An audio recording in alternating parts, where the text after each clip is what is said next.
गोली चली है, दिन दिहाड़े चली है और जुडिशियल कॉम्प्लेक्स में चली है। यहाँ के पूर्व विधायक के पुत्र उसमें संलिप्त है, जो कि अभी तक गायब है, एब्सकॉन्डिंग है। पूर्व विधायक के साथ इस विषय का जुड़ना स्वाभाविक रूप से सरकार कांग्रेस पार्टी की है, वो दबाव डाल करके इसमें जो है वो उनको बचाने की कोशिश करेंगे। तुरंत कार्रवाई अगर नहीं हुई, दोषी अगर जेल की सलाखों के पीछे नहीं हुए, तो निश्चित रूप से आंदोलन होगा हिमाचल प्रदेश में और उग्र आंदोलन होगा।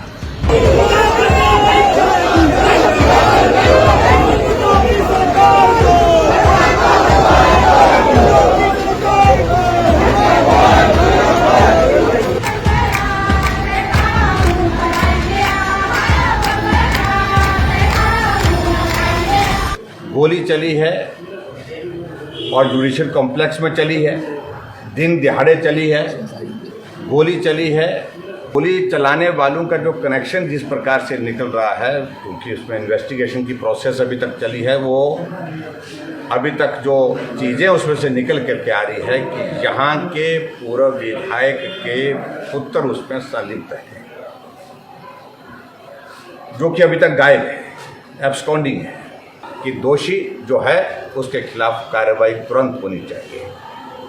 ऐसा एक इंप्रेशन बाहर जा रहा है कि पूर्व विधायक के साथ इस विषय का जुड़ना स्वाभाविक रूप से सरकार कांग्रेस पार्टी की है, वो दबाव डाल करके इसमें जो है वो उनको बचाने की कोशिश करेंगे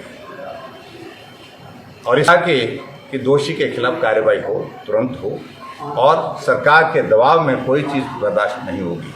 और भारतीय जनता पार्टी की ओर से हमारे अध्यक्ष महोदय जी ने कह दिया है कि तुरंत कार्रवाई अगर नहीं हुई, दोषी अगर जेल की सलाखों के पीछे नहीं हुए, तो निश्चित रूप से आंदोलन होगा हिमाचल प्रदेश में और उग्र आंदोलन होगा। पर हम हिमाचल प्रदेश में विधानसभा के अंदर एक बार नहीं अनेकों बार बात कर चुके हैं, विधानसभा से बाहर भी बात कर चुके हैं। हमने चंबा की उस हत्याकांड का जिक्र किया।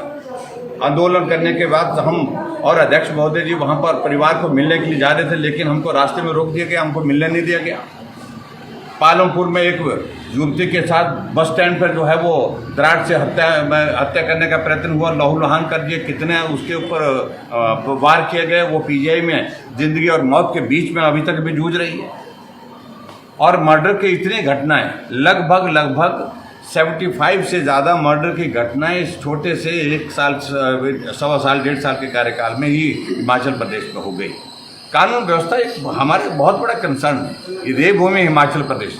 और सबसे बड़ी चिंता का विषय है कि जो घटनाएं जुड़ रही हैं और उसमें जो चिट्टा माफिया उसमें सारी चीज़ें जो है उसमें जुड़ी हुई हैं।